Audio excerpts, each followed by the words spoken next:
پاکستان کے 3 بڑے جہاز حصہ لے رہے ہیں، جس میں سب سے بہترین جہاز جس نے انگلینڈ کی سرزمین پہ اترتے ہی دھوم مچا دی، اور گوروں کو پہلے لگ رہا تھا کہ یہ عقاب یعنی کہ ایگل ہے، جہاز نہیں ہے، لیکن جیسے ہی اس نے انگلینڈ کی سرزمین پہ لینڈنگ کی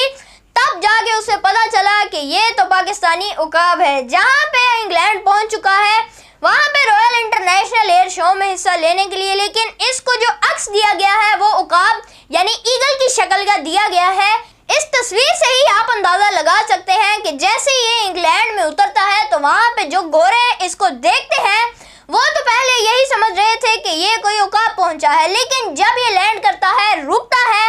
تو اس کے بعد جا کے انہیں پتہ چلتا ہے کہ یہ تو پاکستانی جہاز ہے، جس کو عکس جو دیا گیا ہے وہ عقاب کا دیا گیا ہے۔ اور اس کے بعد اس جہاز نے انگلینڈ کی سرزمین پہ دھوم مچا دی ہے۔ آپ کو میں بتاتا چلوں کہ اس رائل انٹرنیشنل ایئر شو میں 30 ممالک حصہ لے رہے ہیں اور اس میں پاکستان کے 3 بڑے جہاز موجود ہیں۔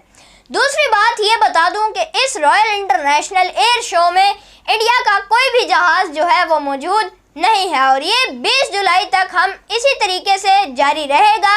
اور آگے ہم دیکھتے ہیں کہ پاکستان کا کون سا نمبر آتا ہے۔ لیکن یہ میں پہلے ہی واضح کر دوں کہ ایک گورے نے یہاں تک بھی کہا ہے کہ پاکستان C-130 جہاز کی بدولت اس ایئر شو کو جیتے گا، کیونکہ ظاہر سی بات ہے کہ آپ اتنے بڑے جہاز کو عقاب کی شکل دیتے ہیں اور آسمان میں جب یہ اڑتا ہے تو آپ کو یہ نظر آتا ہے کہ بھائی یہ کوئی جہاز نہیں ہے بلکہ یہ کوئی عقاب ہے یعنی کہ ایگل ہے۔ بہرحال اس مقابلے میں عقاب شکل کا جو جہاز ہے پاکستان کا C-130، اس نے انگلینڈ کے اندر ایسی دھوم مچائی ہے کہ وہاں پہ سارے گورے اس کو دیکھ کر بہت زیادہ خوش ہو رہے ہیں اور پاکستان زندہ باد کے نعرے لگا رہے ہیں۔ بہرحال 20 جولائی تک یہ رائل انٹرنیشنل ایئر شو تاحیات جاری رہے گا۔ بہرحال ہم دیکھتے ہیں کہ اس کو کون جیتا ہے۔ آپ اس کے اوپر کیا رائے رکھتے ہیں کمنٹ سیکشن میں آپ نے مجھے ضرور بتانا ہے، اور اس ویڈیو کو بھی آپ نے آگے